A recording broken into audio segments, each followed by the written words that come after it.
Thank you. That's a lot of press. That's good. We had a great event. This was something very special.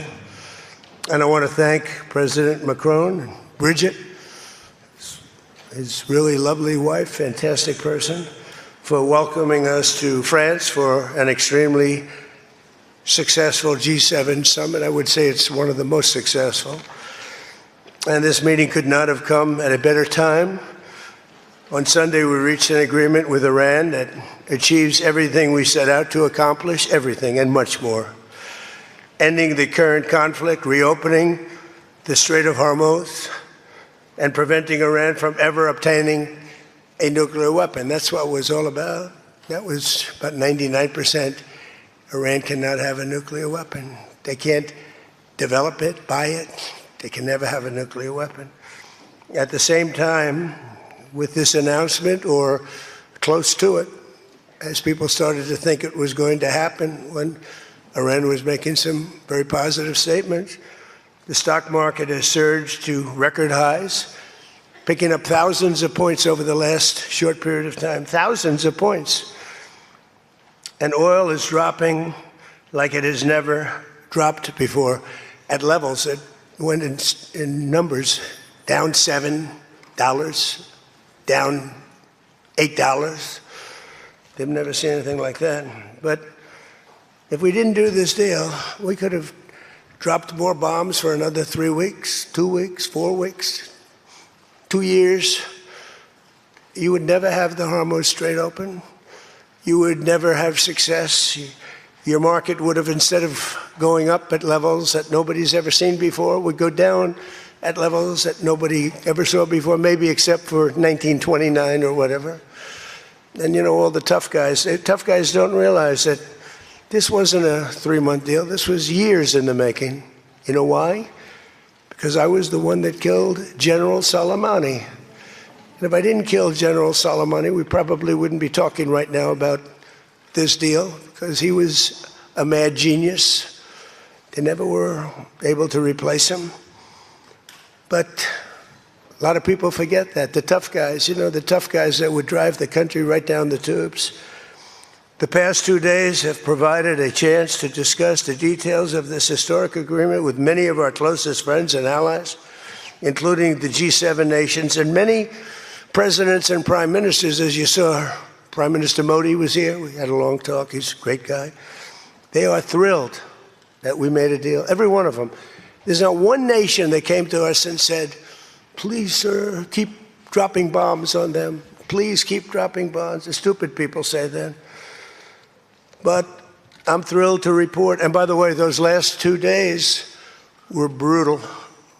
$200 million worth of bombs. And, it is expensive too, by the way, aside from everything else. And they knew I was coming for a third night. We informed them we're coming for a third night. They didn't have their Navy, it's sunk. They didn't have their Air Force, it's gone, not one plane. They didn't have anti-aircraft equipment, so we got free reign. They didn't have their leaders.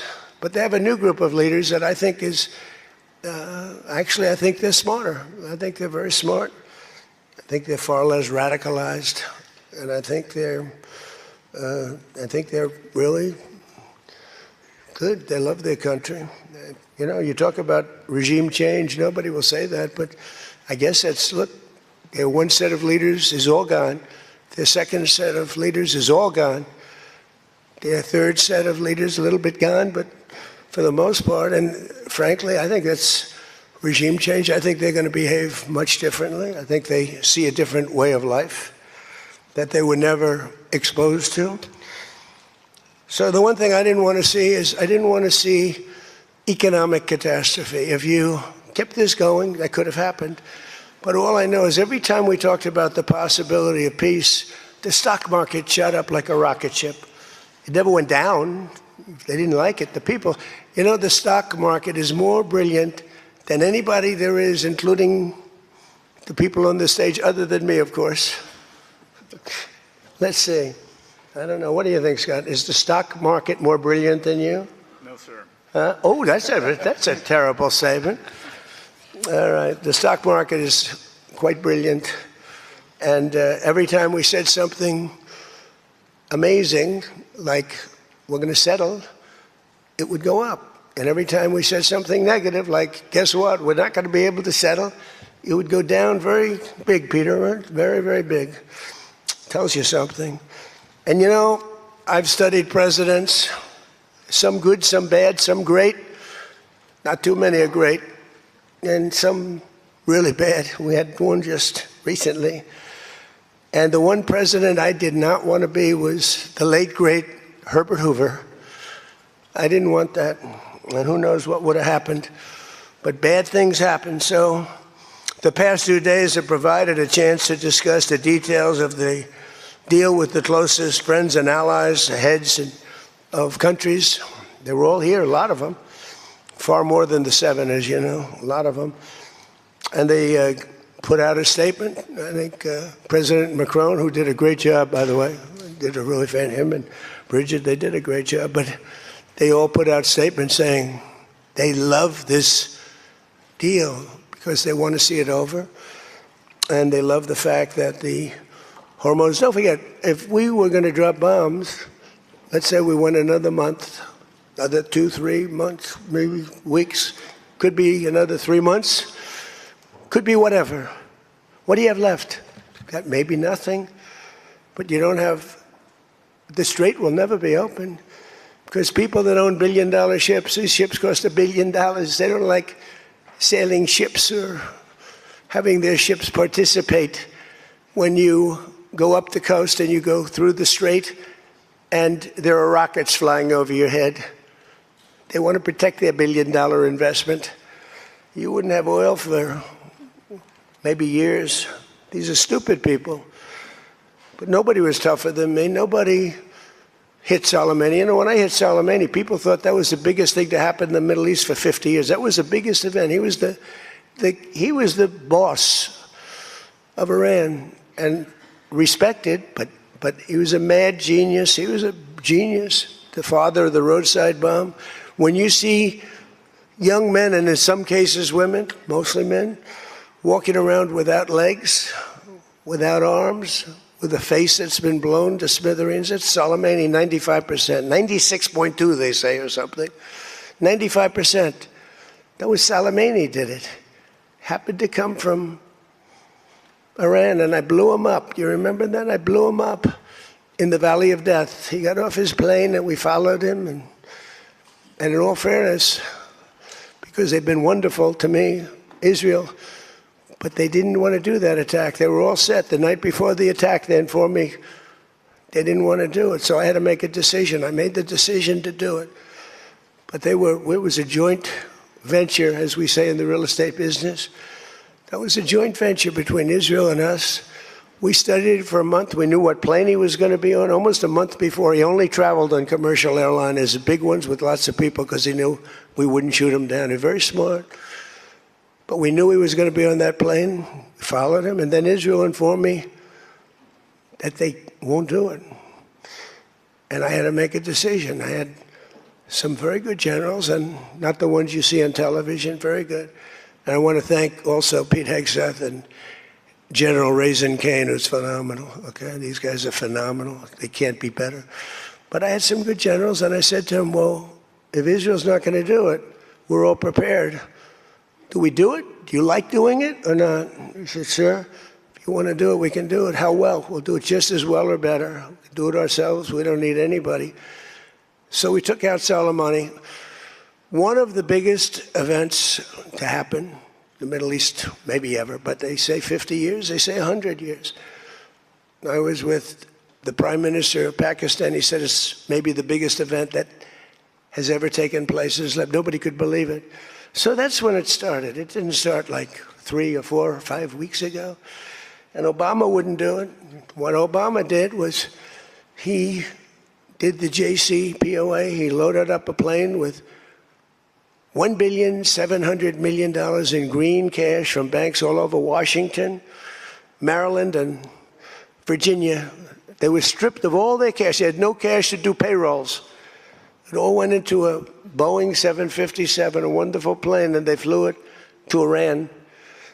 And they gave it out to people. They bribed people. They thought they were going to get it done. Then they gave billions and billions of dollars after that. And they got a deal that was a road to a nuclear weapon. I get so angry, I guess. I'm allowed to get angry. When I watch the Democrats, they talk about it all the time. We had this deal done. You had a deal that was going to give them legally a nuclear weapon. And if that happened, Israel would have been blown away. And in all fairness to Bibi Netanyahu, who happens to be a good man, gets a little excited sometimes. But he happens to be a very good man. We've had an amazing partnership. He's been an amazing prime minister. We have a little dispute over Lebanon. I say, you can do a little softer touch, Bibi. You don't have to knock down a building every time somebody walks into it that's from Hezbollah. But it's been an amazing partnership. But he will say, we're the big partner, and he's the very small partner, and that's true. So he came to the country, and he begged Barack Hussein Obama, the president, not to do the JCPOA. He said it could be the end of Israel, and it would have been if I didn't come along. And Obama didn't listen to him. Bibi actually went to Congress and pleaded with them, and he got nowhere. And they had this horrible deal that was horrible for Israel, and that's where it stood.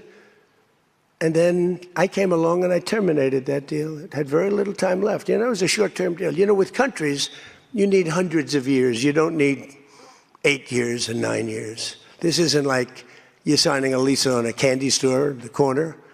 You need hundreds of years. This was a short-term lease. It expired long ago. Had I let it run, it expired. You wouldn't have been around. A lot of people wouldn't have been around. But Israel would have been terminated. I think the whole Middle East would have been terminated. You saw that when everybody was shocked that all these missiles, they were aimed at these different places. Qatar, Saudi Arabia, UAE. Think of it. Bahrain, Kuwait. They got hit. Nobody thought that was, even I didn't think it was going to happen. They didn't think it was going to happen. They were going to take out the entire Middle East, including Israel. And if they had a nuclear weapon, they would have used it within moments after getting it. So I made it very tough for them when I terminated the Barack Hussein Obama catastrophe. JCPOA, one of the worst deals. NAFTA might have been worse, but that was worse economically. This deal was really dangerous, what he did. He gave them everything, including a lot of money, which we don't give them, by the way, just in case you have any question. We'll be giving this out so you can read it and you can see. And it's a memorandum of understanding. If it doesn't get done in 60 days, that's all right. We go back to bombing. You know, I don't want to do that because it's so good. But we might have to, because we're never going to let them have a nuclear weapon. But they've agreed not to, and you'll see that very clearly in the agreement. But then the second phase of that was they were building, or they were enriching material, as they say. I call it nuclear dust. They were enriching material under granite mountains. Granite being, for those not in the construction business, granite being a very strong, the strongest stone. It's not as pretty as marble, but it's much stronger. It's a lot stronger. Like the new granite I put on the stairs of the White House going to the Oval Office, the black granite, it's rated 1 million years plus. No marble's rated that. Marble's rated 100 years if it's outside. So these are granite mountains. And the B-2s came along and they hit those air shafts in the dark at 1 o'clock in the morning with no moon. They had a beam going right up everywhere. Those guys did a job, and then they were criticized by certain members of the press, like CNN, for possibly not doing that much damage. And it turned out that the damage was far greater. Those mountains collapsed right on top of everything. Nobody's going to get that for a long time. Unless we want to get it, we'll get it. But we're the only ones that can. And they say China has the equipment to get it, and we have the equipment to get it. And it's actually not valuable. Not a lot of value, but we'd like to get it psychologically, but nobody's touching it. We also have cameras. That's what Space Force is. We have the greatest military in the world, by the way. But I'm proud of Space Force because I started it. We have Space Force cameras on every single door, well, there are no doors. They've been pretty well shattered. But every area of that, if somebody walks in and he's got a badge with his name on it, like Mohammed something, which is about a 50-50 guess, Mohammed something. They can tell the name. They can give you a serial number. We can see things you wouldn't believe the quality of the stuff that we have. That's why we've been so successful. That's why our blockade will go down in the annals of history as being unbelievable. Nobody's ever seen a blockade like that. It's like a steel wall. So what happened is we then terminated that, and I call it the nuclear dust, and that was the end of that. But if we didn't hit that with the B-2 bombers, or if it wasn't successful, they would have had a nuclear weapon, a nuclear bomb at a very high level, not the highest, but it would have been a very high level. We have much bigger, but we hope that we're never going to have to use it. We have the most. Russia has second. China is very far behind, but going to catch up, unfortunately. You know, they're catching up, but we have the most. We have the most powerful, but we also have the most. But Russia's not far behind. And then you have China in third place, but within 5 years, they'll be probably even. And we ought to make a denuclearization deal. It would be so great. We don't need all of that. We don't need to be able to blow up the whole world 300 times over. It's terrible. Really, if we could do a denuke deal, I'd love it. And one of those two is very willing to do it, I will tell you. But the other one is less willing to do it. And you need all of them. So the deal we reached with Iran on Sunday will be signed shortly, tomorrow, maybe the next day. Subject deals. My whole life is all about deals. That's all I ever did is make deals. And crazy things happen with deals. I've gone into deals where it's a guarantee. No way it can not be signed. And it doesn't get signed. And I've gone into deals that you have no chance of making, and they go like nothing. So, but we're going to most likely sign a deal. They want to sign a deal. And they've been acting very appropriately. They took a big 2 hits last week. Those were 2 very big hits. So importantly, Iran has agreed that they will neither produce nor procure a nuclear weapon. Neither produce, because originally they said, they talk about that they will not develop a nuclear weapon. And some people found it okay. These guys didn't, in all fairness. But some people, but I didn't like it. Said it won't develop. I said, what happens if they should buy? I don't know. It's very dangerous for somebody to sell, because whoever sells them a nuclear weapon will get nuked themselves. If they sold a nuclear weapon, only a few that could do it, they would be nuked. They wouldn't have that country long. So it's a very dangerous thing for somebody to do. But I wanted it in there. So it's develop, procure, buy, anything. And you'll see that when you see the agreement, but it's appropriate that we release the agreement. And we did send a copy to Israel, by the way. They've been a good partner. Again, I think they could do better with respect to Hezbollah. I'm not saying they shouldn't protect themselves. I'm saying when 2 drones are shot into the desert and drop harmlessly, you don't have to knock down buildings in Beirut. They could behave better. And frankly, they could do a better job. I love them as a partner. They were terrific. But they could do a much better job with Hezbollah. On that, I don't think they're doing well. And I feel very bad for Lebanon. Lebanon's been, it was a great culture. They had the professors, the doctors, the lawyers. It was an incredible culture, maybe the highest in the Middle East for years and years, centuries. And for the last 50, 60 years, they have been just trashed. They have been living in hell. So they'll work closely with us to turn over the so-called enriched material that's very deep in the bowels of the earth, very deep. Nobody can get it. So it's not important that we do it quickly, but we could do it fairly quickly. When we have a chance, we'll do it. But in the meantime, we have cameras on every inch of it. Nobody can do it. And if they do, we'll hit them with Patriots, that's all. And they'll be gone. And they know that. Technical discussions on the removal of all stockpiles of enriched materials will begin immediately. We're going to start that immediately. And unlike Barack Hussein Obama, who sent Iran pallets of cash and any relief they receive under this deal, they'll have to get based on merit. And it won't be from us. We don't have to give them anything. But some people may want to invest. Like, what are you going to do? Say you can never ever invest in a country? I mean, it's pretty tough. I don't mind being tough, but it's pretty crazy. You can invest in a country. You can invest in any country you want, but you can't invest there. Well, they need investment because we did $1.5 trillion, maybe $2 trillion worth of damage. So somebody's going to have to help them out. There's no guarantee about helping them out. And could be their neighbors will help them out a little bit. I don't know. But it's a lot of money. Almost nobody has that kind of money. That's the kind of damage that was done. But we're not investing any money. There was a fake story. There was a fake news story that got a man, a person, a good person. JD made a statement. It was a perfect statement. And they reported it in a very strange way. But that's why it's fake news, I guess. So we don't give them money. We don't give them any of that. And what happens is with time, if they behave, if they be a citizen of the world, a reasonable citizen of the world. And I think this group, again, I didn't do this for regime change, but I think this group is regime change. I mean, hey, the first group is dead. One little morning, having breakfast, the whole group, they thought they'd never be caught because we never bombed during breakfast, but we bombed. And they all, 88 people.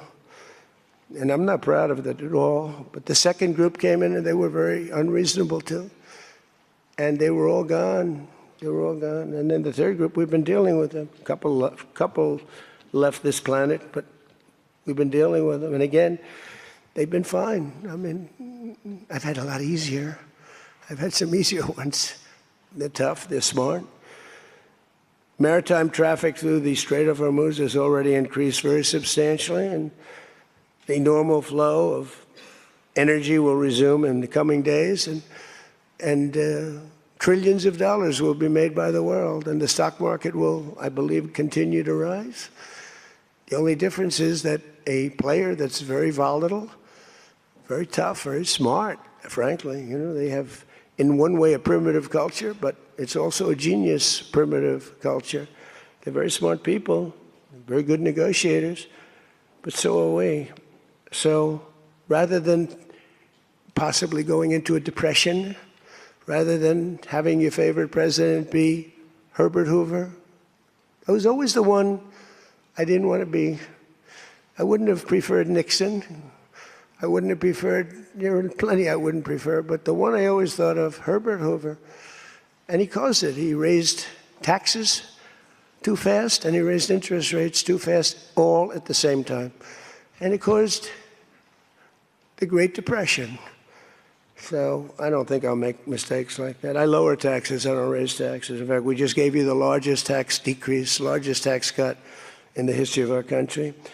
So we'll be working on a parallel effort with the Gulf nations to address non-nuclear issues such as the conventional ballistic missiles, which we'll be talking about, and support. I mean, they have to have some because other people have some. You got to have some. Somebody said, you shouldn't give them one. I mean, I have guys, I like some of these guys, but I don't think they're smart.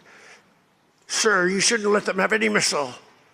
I said, well, what am I going to do? Am I going to let Saudi Arabia have missiles, but they can't have them? Yes, sir. It doesn't work that way, you know? It doesn't work that way. And missiles aren't the problem. Missiles are, they hurt a little location, but they don't blow up the planet. So the Gulf nations will address the non-nuclear issues. As we'll be talking about the ballistic missiles, and we'll talk also about the terrorist proxies that they have. That we don't want that to happen. But I want to thank our partners in both Pakistan and Qatar. These people work so hard. And they knew them a little bit.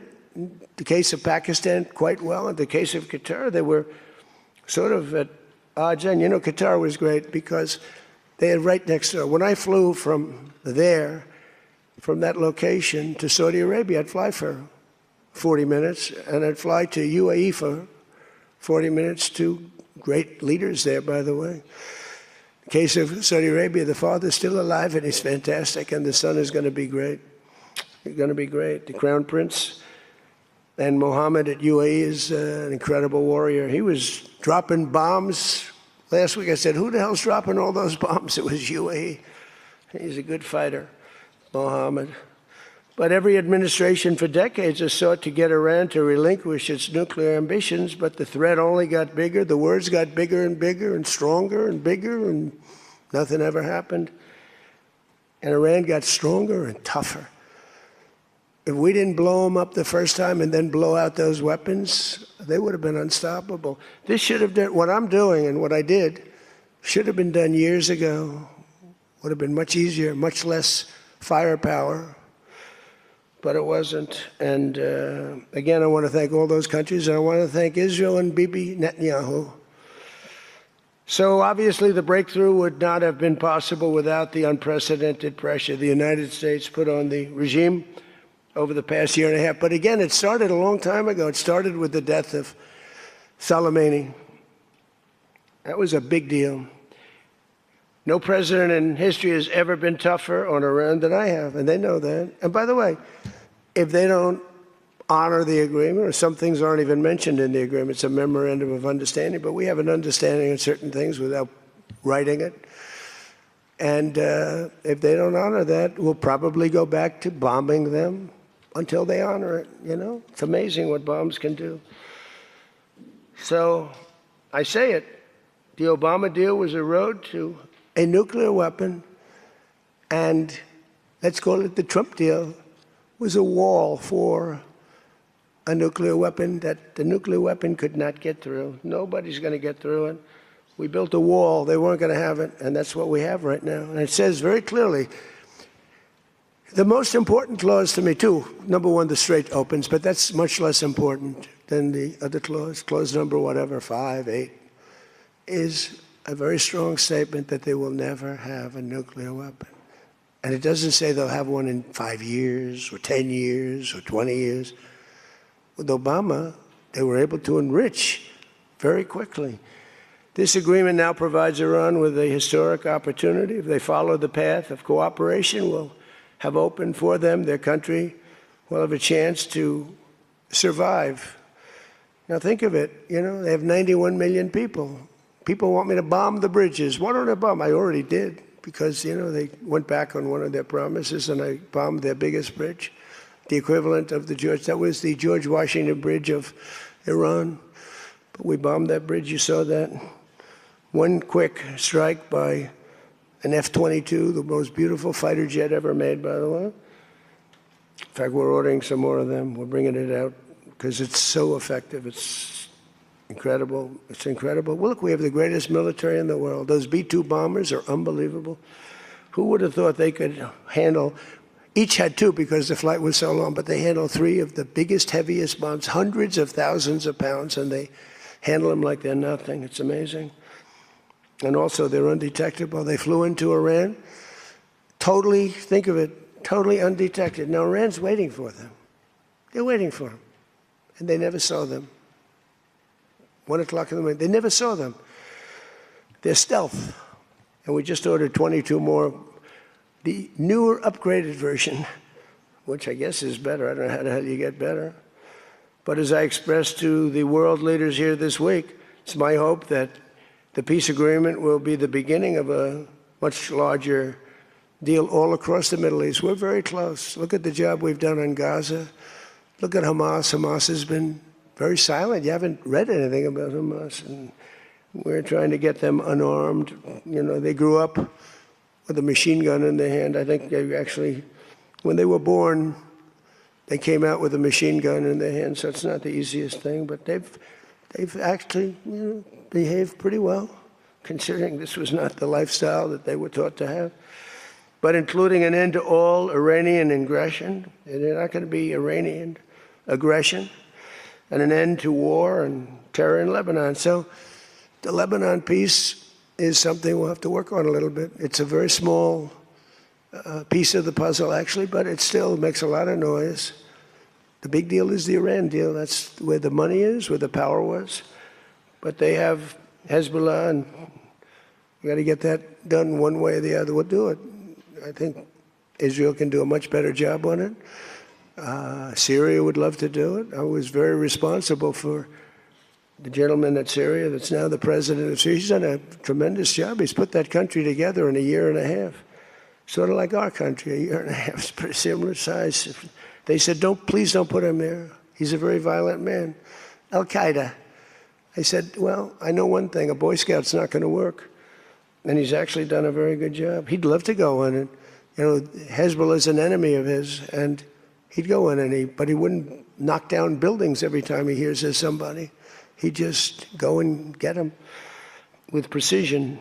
But I don't know that people want that. Maybe they don't. Maybe Lebanon doesn't. We have to be guided a little bit by Lebanon. And by the way, the president is going to be coming, Prime Minister, President, going to be coming over to see us very shortly, over the next week or two.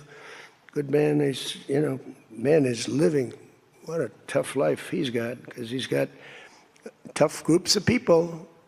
And it's amazing. Amazing there is a Lebanon with all they've been through. They have been treated worse than just about, I think, anybody. Disrespected incredibly. So the expansion of the Abraham Accords is the other thing that we hope we're going to get. And I think Saudi Arabia, if they lead the way, they'd be doing themselves a big favor, because everybody that's in it, UAE went in right from the beginning. Again, he's a warrior. And they never got out. Nobody ever got out. You think maybe during the war. They were all afraid of, everybody was afraid of Iran. And that's why we ended up with the original members. But then when the election was rigged, that's right, and I wasn't here at all, nobody cared about anything. The country went to hell in every way. That was the least of it. Middle East was the least of it. The country went to hell, allowing 25 million people into the country, unchecked and unvetted, many of them criminals, many of them murderers, 11,888 murderers allowed into our country. So this was the least of it. But the past 2 days have also provided an opportunity to discuss a number of other key issues with members of the G7 and our partners. Yesterday morning, we had a productive conversation on the war in Ukraine. I spoke with President Putin. I spoke with President Zelensky, and he was there. And President Putin I spoke over the phone with. And something's going to happen. They're losing a lot of people, a lot of soldiers. They're losing soldiers. Both are losing a lot. Russia's losing more because they're the offensive ones. And when you're offensive in war, you lose more. Pretty simple. But I provided an update on my call Sunday with President Putin and expressed my continued hope. We had a very good conversation with President Putin and a very, very good conversation with President Zelensky. I think they both want to do something. They just don't know how to do it. They want to do it, they just don't know how. In our session yesterday afternoon on international partnerships, I offered an update on how the United States is leading the world in responding to the Ebola outbreak in Africa, sending $375 million in aid so far to help stop and contain the crisis at its source, and we've done great. I was with the president of, a couple of presidents came over, by the way, from African nations, and they were so happy with what we did. But where it's unfair is we gave $375 million. The rest of the world gave essentially nothing, maybe a couple of bucks, but nothing. And they were all saying, thank you so much. And I think they've done a good job. It's a terrible thing. Ebola is a terrible thing. That's an unbelievable one. Fortunately, it's not like COVID where it's that easy to spread around, but it's rough. And we've done a good job. We've moved people to certain quarantine, certain locations. But today we also had excellent meetings on the economy and artificial intelligence, which is amazing what's going on with that. It's going to be the biggest thing ever. We have to be very careful with it. It's both great and could be bad. We have to be careful with it. But we're leading China. We're leading the world on that. We're allowing them to do their own electric plants because they need, as an example, those buildings are so big. And they're not taking the community's electricity. I gave them the right. It's my idea. I gave them the right to build electric plants like Con Edison in New York. Dig we must. And they've come up with plants that nobody's ever seen anything like them. Those are by very high IQ people. So they're actually building electric plants. So because otherwise they could never build a building because the grid is old and tired and broken and a mess. So they're building it, and they're going to sell their, very cheaply, they're going to sell their extra electricity into the grid. So we take care of a lot of things, like California, which doesn't have nearly enough electricity. They don't know what they're doing there. And instead of having blackouts and brownouts, they'll be able not to. We found a great deal of unity here at the G7, and we signed a declaration on illegal immigration, the first time ever for a G7 statement. They did a beautiful statement. We signed other agreements to step up and to really coordinate and spend a lot of time coordinating drug trafficking and the stopping of drug trafficking, which is crazy. It comes through Mexico, comes through the southern border, the little that comes through. They find a way, they put it, they're genius. If they would use that genius for good, they'd be very rich people. They have it in engines, they have it in hubcaps, they have it in areas you wouldn't even believe. They have it in the structures of cars. Most incredible thing. But we've done a great job on it. We have drugs coming through the border are down 61%. Drugs coming through water, the sea, ocean, sea, Gulf, down 97.2%. That's the ones that get hit.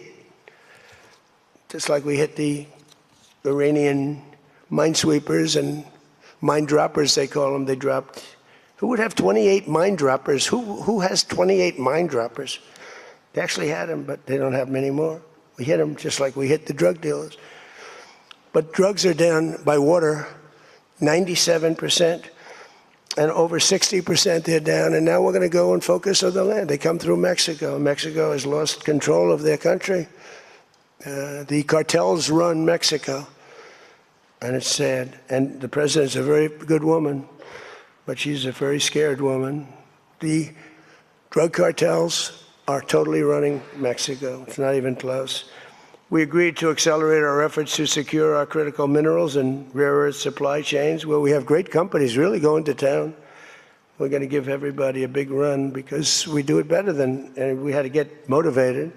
The G7 also agreed that the United States' new approach to international development based on the private sector investment is working at levels that they never thought possible. It's really working. I held a number of very positive bilateral meetings, including with the President of France. It was a very good meeting, actually. The Emir of Qatar, Sheikh Tamim, who's, I tell you, I wish I could really know the guy. You know, some people say, well, he lived in that neighborhood.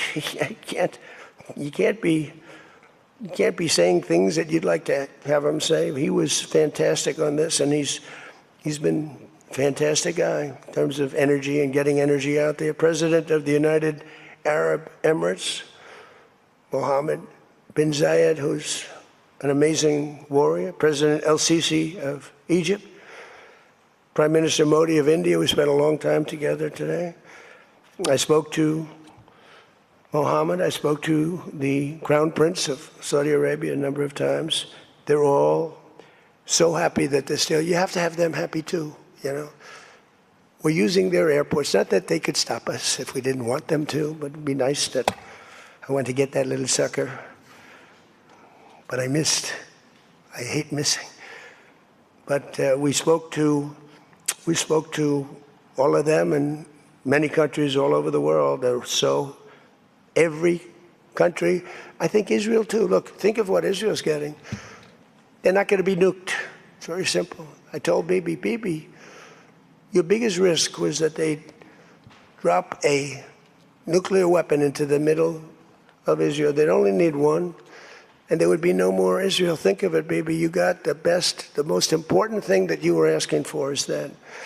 So I think they're happy.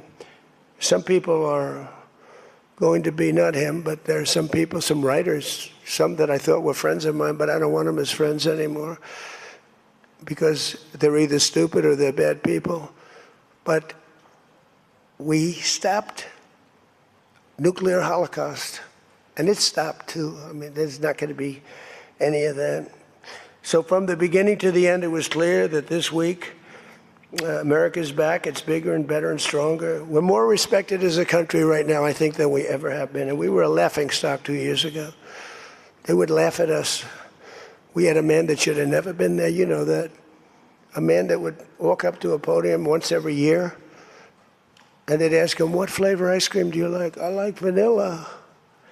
Then he'd try and find the stairs, which he couldn't find most of the time, and he'd leave. This is very unfair reporting. And then you said you didn't know about that. You didn't know there was something wrong. We can never let that happen to our country again. To me, the worst. We had the worst inflation ever. We had the worst in prices and the costs. It's all coming down now because the oil is bringing it down. You're going to see numbers that are going to be amazing. But this evening, I look forward to a very special dinner with President Macron and his fabulous wife at the Palace of Versailles. I sort of like that palace. Palace has a lot of gold. I want to check it out. It's a beautiful palace, maybe the most beautiful of all. I hope you're going to get to see it. The ones that are traveling with me, I hope you're going to get to see it because it's amazing. But they asked me if I'd stay a little bit longer and go to Paris. So I'll get home a little bit later, but it'll be a nice dinner. But I'm interested to see it. I mean, that's the ultimate, I guess. It's the ultimate of its type. Louis XIV, celebrating the 250th anniversary of America's founding and America's oldest alliance. And we're celebrating that a little bit tonight. They'll have the biggest people in Europe at the dinner. And those people love our country. And hopefully Europe's going to find its way. Europe is having a lot of hard times. They're doing some things very badly on energy and on immigration. They're doing things very badly. And we'll be talking about that tonight. So with that all said, if you want to ask us any questions, feel free to ask the people behind me. Yeah? Peter? Bonjour. You've been clear, President Trump, the United States is not going to directly pay Iran, but the U.S. is going to let the Iranians start making billions of dollars, selling oil, accessing this reconstruction fund. Only if they're doing things right. Only if, Peter, only if, we're not doing anything. We're not putting up money. Only if they're doing things right.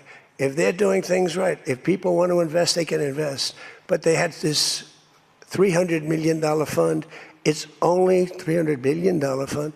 It's only if they're doing things right. Remember this also.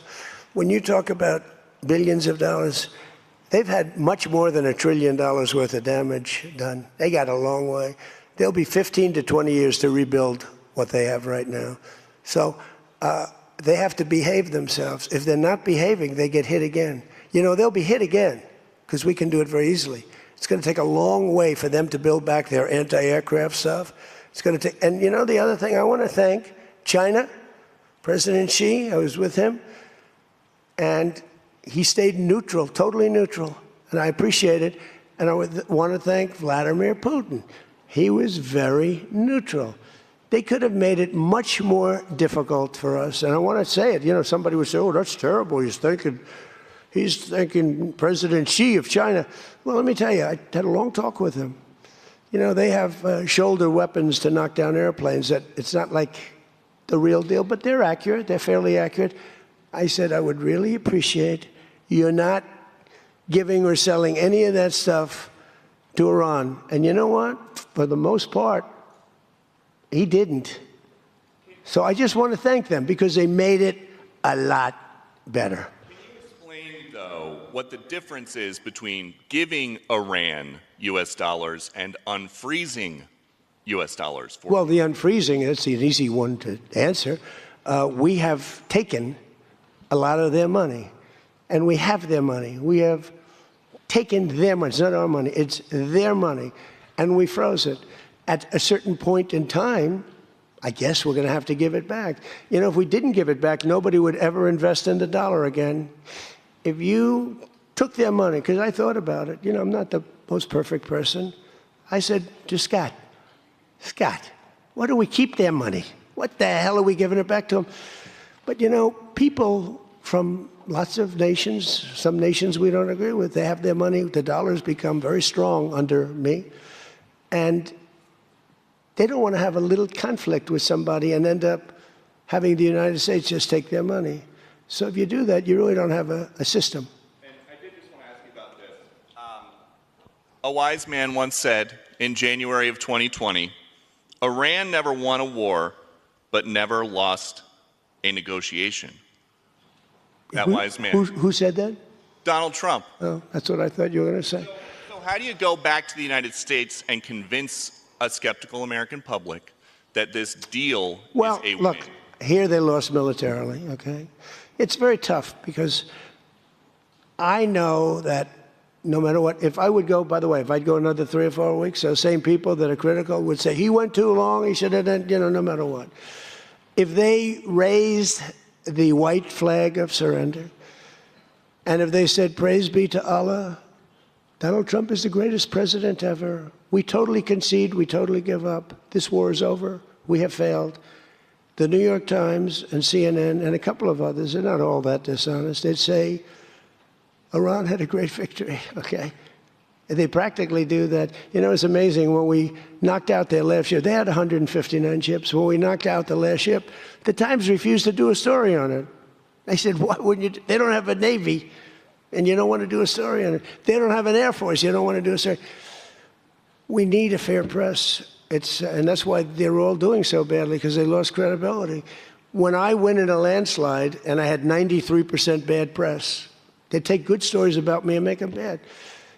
But the only reason that happened is because they have so little, the media has so little credibility that the people voted for me. 93% of the stories on network, ABC is horrible. I think ABC is the worst. NBC is terrible. And CBS is terrible. CNN, obviously. And I never get good stories, no matter what I do. I could do the greatest thing. I won't get good stories on this. I'll get it from fair media. I'll get it from all over the world. They're writing good. But no matter what I do, I'm going to get bad press. I know that. Now, if I did the opposite, if I went out and continued to bomb them for another 4, just bomb the hell out of them, I'd get bad press on that. No, there's nothing I can do. But what this does is it allows the ships to go. If we keep bombing, those ships won't be going. And you're talking about $500, $600, $700 million a day. It's a lot of money. A lot of money. That's why the world is okay. It's liquid. It's fine. Also, we run out of reserves in about 4 weeks. You know, there are reserves all over the world, and we would really run out. And there'll be a time when you wouldn't be able to get it. And you want to see bedlam? So for all those so-called geniuses that want to show me how smart they are, ask them why didn't they blow up General Soleimani? Ask that of the general and a couple of other people that I like very much, but boy, are they wrong. Go ahead. How about you? Thank you, Peter. I'd give you more, Peter, but people will say I like you too much. Thank you, Mr. President. Bonsoir, Mr. You know, he told me that first day in office, he asked me like 7 questions. I answered all of them. Is this true? He said, he just answered more questions in one meeting than Joe Biden did in 4 years, okay? You know, I'm not going to get you in trouble, but that's what you said. Go ahead. Bonsoir, Mr. President. In The Art of the Deal, you write about the importance of leverage. Yeah. Obviously, you have a lot of leverage when it comes to Iran, whether Tremendous it's militarily or through economic sanctions. What leverage, sir, do you have when it comes to Israel and Hezbollah to ensure that they abide by the ceasefire? Well, I think we have leverage just by the fact that we really have Iran now has to be good. They have to behave. And we might help. That's a much smaller conflict. It's a conflict that should be able to be over with. I'm surprised it's taken so long. And it's a much smaller, but we have a lot of leverage. We have the greatest military anywhere in the world. We have the strongest, most powerful. Look at the blockade. By the way, the blockade was more impactful than all of the bombing raids where we dropped $1 billion worth of bombs on Iran. The blockade was so incredible. The naval blockade, the admiral, the whole thing, not one ship got through. That meant no money got through. They were dying. They had no money. They have inflation that's 250 or 300%. They have no money. We have tremendous leverage. We have the leverage of the economy, as an example. We'll get that done. That's a small one, and we'll work with Israel and get it done. But I'd like to do it. I mean, you have people living there. Buildings are being dropped on top of them or right alongside of them. How would you like to live there? It's so unfair, especially Beirut. You know, you go into Beirut, and I looked at the scene 2 days ago, yesterday, where they hit. That was a big hit. That was unnecessary in my book. Yeah, please. Two questions. If you could clarify something you said just a few minutes ago. One of the goals of Epic Fury going into it, you said was... Say it again. Speak up. Sorry. One of the goals of Epic Fury, you said going into it, was to destroy Iran's ballistic missiles and its capabilities to build more. Yeah. Why is it acceptable to you now that they keep some of that capability? And Iran is... What are they keeping? What are they keeping? They have less than other nations now. We knocked out probably 84, 85% of their missiles. The rest of them are underground. They can't even get them out. You know, the other night's raid, I think it was on the first night, we knocked out hundreds of their missiles. Actually, by mistake, we were hitting an area, and you can sort of see when the bombs are going off, and then you see one that looks like, wow, what happened? A lot of missiles knocked out. No, but what are you going to do? Let's spend another 2 weeks and give them none. They don't want to be firing missiles right now. They're going to have a hard time rebuilding. They're going to have a hard time rebuilding. And if people from the Middle East, if people want to invest, and again, they don't have to invest at all, but if they do want to invest, it does have oil. It does have probably a future, but it's going to take a long time. But are you going to let the 91 million people starve to death? I mean, one of the things I was very intent on, they have water desalination plants, very good ones. I could have knocked them out in 5 minutes, just like I knocked out Cargill, and I knocked out everything but the oil. I said, 25, it was so complete. The only thing there is the pipes coming with the oil because I didn't want to ruin the world market because they do a lot of money. But I didn't want to do that, no. It would have been so easy. It would have been easier, and I would have satisfied a group of 10% of the people, but it would have been the wrong thing to do. And it could have caused an international depression. Maybe not. Iran's position has always been that their nuclear program was for civilian purposes. If they come back after the signing of this and say they want to continue to have a civilian nuclear program, is that acceptable to you? Well, I've said to them always, I say, look, you have probably the third largest oil reserves in the world. What the hell do you need nuclear for? You need nuclear for some electricity? So I've always felt that way. So we've been pretty tough on that. It is a little hard, though, when you say that somebody wants it, other people have it, other adjoining states have it, and you're not letting them have it for purposes of electricity and things like that. It's always a little tough. You have to use a little common sense, please. New York Times, please.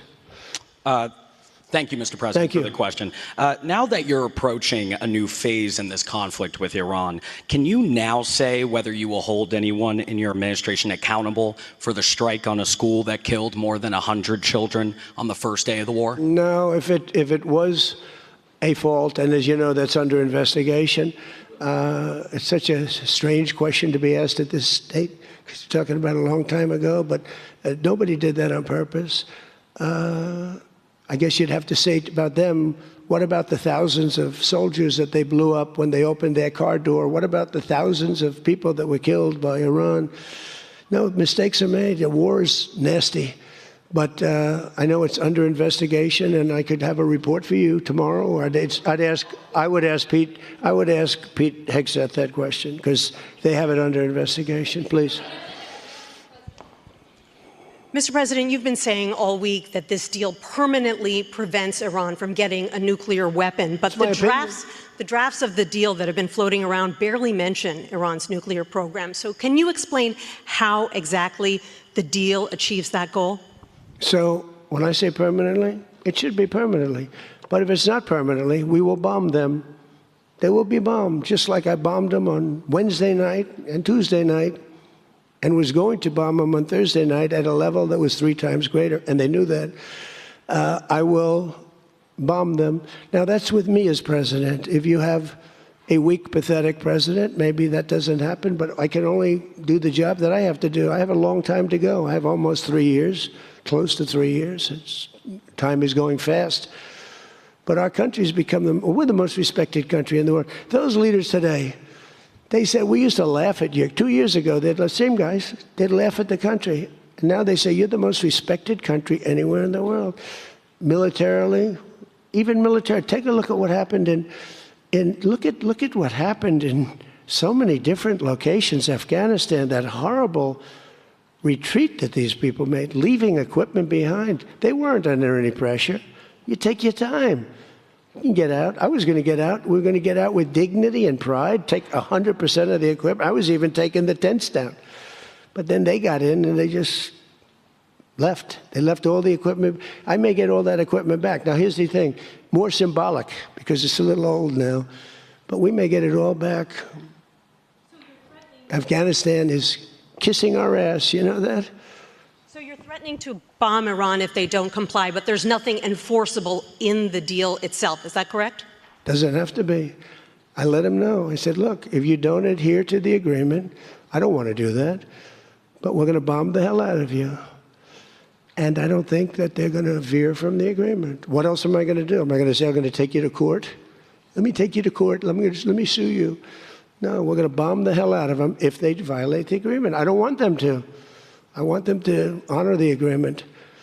Again, the straits close up. Bad things can happen. You know, in war, terrible things happen. Like you mentioned the question before about a school gets hit.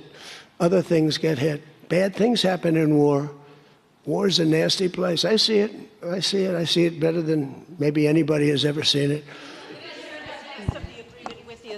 Go ahead, please. Thank you, President Trump.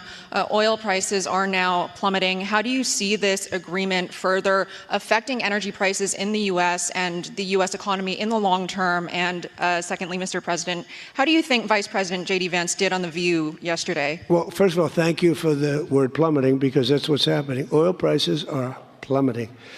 And that means oil prices are going to come down. You know, if you make donuts, you have a heating, you have a stove, and you have to buy the heat, you need the gas or the electricity or whatever you're using. And when oil prices come down, oil is the biggest thing. Oil is, you get oil prices coming down, and they're going to come down. And we're hitting in the threes now for gasoline, and that'll come down a lot lower.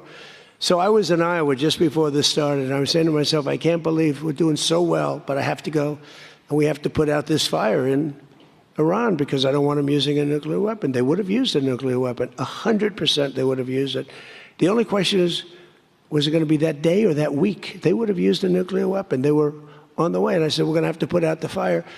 And I said, you know, oil prices, so gasoline, we passed 2 gas stations in Iowa, made a speech up there. The people are great. I won it by so much. And I love the people, farmers.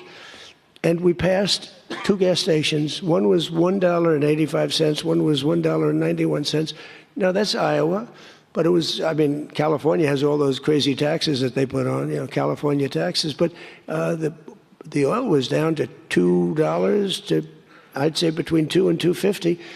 And it was heading down further. And we were going to have a great run. We took a little journey down to a place called the Islamic Republic of Iran, and we bombed the hell out of them. And now they can never have a nuclear weapon. Now, we had a disturbance, but I must say it was much less than anybody thought. The oil never went to $350 a barrel. It went to $115, $120. The oil never went anywhere near that. And the other thing, I thought the stock market would go down 25 or 30%. The stock market, a week ago, before we started this, was higher than it was when we started, which tells you that we have a very resilient economy. We have the strongest economy we've ever had. Now, the word affordability, it's a fake word but made up by the Democrats. Here's where it's fake, because they made it up, because I inherited these prices. And when I had my first news conference, first day, they started screaming affordability, the Democrats. Affordability, affordability, they're screaming. I say, what's that all about? They gave it to me. They gave it to me. It's affordability. And they use that word to a fare thee well. Well, they were the ones that created the affordability crisis. I'm the one that got it down. Remember, highest insurance rates in history, highest rates for everything. Eggs, remember eggs? They were 4 times more expensive than they were in my administration. And I got it down, Peter, very quickly. Our secretary did a good job of agriculture, Brooke. She did a great job with eggs and everything else. And now that the oil is coming down, you're going to see everything follow. Everything follows the cost of energy. And we're going to end up having the lowest energy anywhere in the world. Please. Yeah. No, please. Thank you. You're from ABC. You're fake news. Go ahead. To follow up on oil, can you confirm, will Iran be able to immediately sell their oil to market? And will U.S. sanctions snap back immediately if there is a delay or collapse in the talks? And then relatedly, is there any safeguard in this deal to prevent Iran from charging what they say could be fees after the 60-day extension? The thing that's going to stop them from doing that, because you can't cover everything in a document, is common sense. They don't want to get bombed. They don't want to get hit. As far as sanctions are concerned, at some point, we have sanctions which will never let them rebuild. They would have no money. They would be in poverty. The 91 million people would starve. So something will happen as soon as they behave. When they behave, we're going to let that go. We're going to have to. I put sanctions on a lot of people, and then I let them go. A lot of countries. Yeah, please. Thank you, Mr. President. My name is Shinji Abe. I'm a Japanese Yomiuri newspaper company from the Washington Correspondent. My question is about the Strait of Hormuz. Did you ask other G7 nations to send military force? And what specifically are you asking of Japan? Or where are you from? I'm from Japan. From where? Japan. And is military support? I just left your prime minister. Japan's doing very well. She's my biggest fan, I have to tell you. She thinks I did a great job. You have to call her and ask her. And, she's doing a very good job, by the way. Go ahead. And military support is no longer necessary? Yeah, but what do you want to know? Go ahead, just tell me. What do you want to know? Okay, my question is, did you ask other G7 nations to send military force? And what specifically are you asking of Japan? To send the Air Force? For what?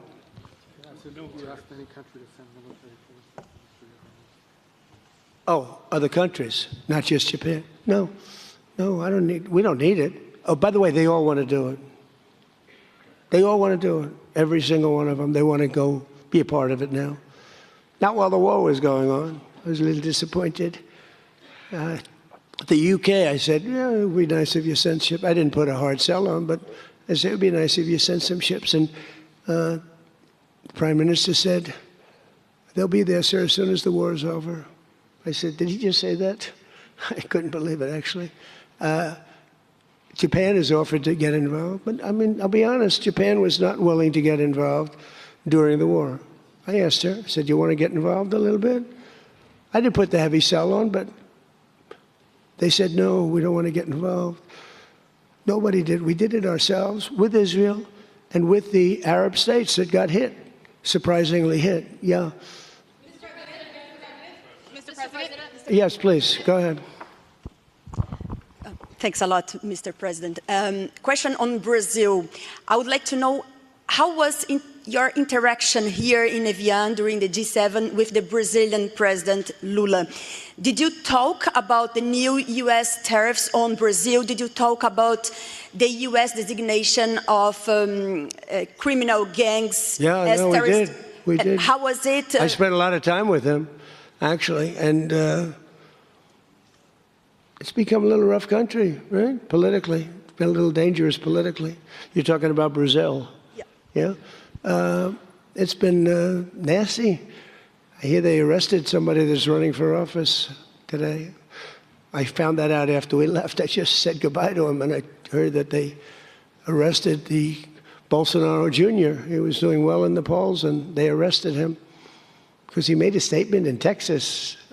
They arrested him, or they want to arrest him. They have something out for his arrest. No, they play pretty tough. But nobody plays tougher than the United States. Look, our elections are totally rigged. We have rigged elections. Please, in the back. Yes, sir. Go ahead. Thank you so much, President. Thank you. Sumu Sakamoto, the Asahi Shimbun. For G7, the concept of the rule of law has long been considered the core principle. During this summit, any of the leaders expressed any concerns on the possible violation of international law on the attack on Iran? No, actually the opposite. They felt they were very dangerous. They were very relieved because they could get hit too. They were very relieved. No, we never discussed that. No, it would be the opposite. They broke the law. They killed thousands of people. They killed thousands of our soldiers and hundreds of thousands of people. Yeah, please, go ahead. Go ahead.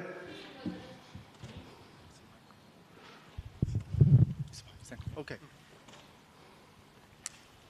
Mr. President, yes. Yesterday, the Pakistan thanks for the Chinese government to help make a peace talk between Iran and the United States. So what do you think about China's work to get the United States and Iran sitting down to talk and make the deal? And the second question is... Okay, let me answer the question. Okay. So I think China's been terrific. I told you that before. They could have been bad. They could have sent in to try and block or break the blockade. They could have sent in an oil ship with 6 destroyers alongside of it on each side. They didn't do that. President Xi helped me. He tried to help, and I think he probably helped get it solved. You know, they get 50% of their oil from that location. So that wasn't that easy. President Xi was fantastic. He tried to help me solve it. And he didn't give any big weaponry. I guess we'll find something somewhere along the line. But he didn't give any big weaponry, I can tell you that. No, I think China I couldn't ask for much more. Again, they were impacted because they get more than 50% of their oil from the Hormuz Strait. And no, I thought they were fantastic. Okay, how about one more question right here? Go ahead, please. The latest YouGov Economist poll shows that Democrats have lost a 5-point edge on the generic congressional ballot. They just have now just a 2-point lead since February. Do you think that they're losing momentum? Well, I see the Republicans in generics. You know, generics are very important. I don't know how accurate, because I see a lot of bad polls. The polls are very dishonest, just like a lot of reporters, like these people over here, are very dishonest. CNN, ABC, it's a whole group of them over there. They're really dishonest people. But, you know, and really networks are very dishonest. And they have to straighten themselves out, or they're not going to be very successful, because people don't believe them anymore. But no, the generics are very interesting because the Republicans are coming up strong even before this. You know why? They're seeing all these lunatics, like the guy in Maine with the swastika. You know, for 10 years they've been calling me a Nazi. And now they have a Nazi running. He's got a tattoo on him. I've been denying it for 10 years. They know it's not so, but they've been calling. I don't think they can call it to me anymore. You know, one more?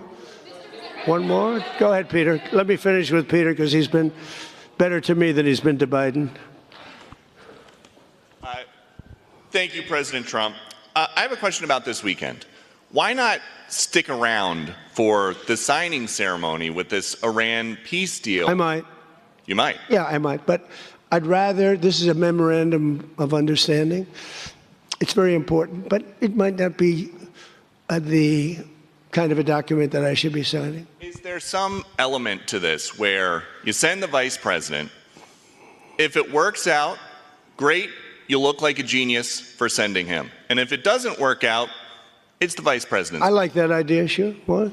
This way, if it works out, I'm going to take the credit. If it doesn't work out, I'm blaming JD. You better be careful, JD. He's going to turn his plane around and get the hell out of here. Yeah, I like that idea. I think it's a good idea. Thank you very much, everybody. Thank you.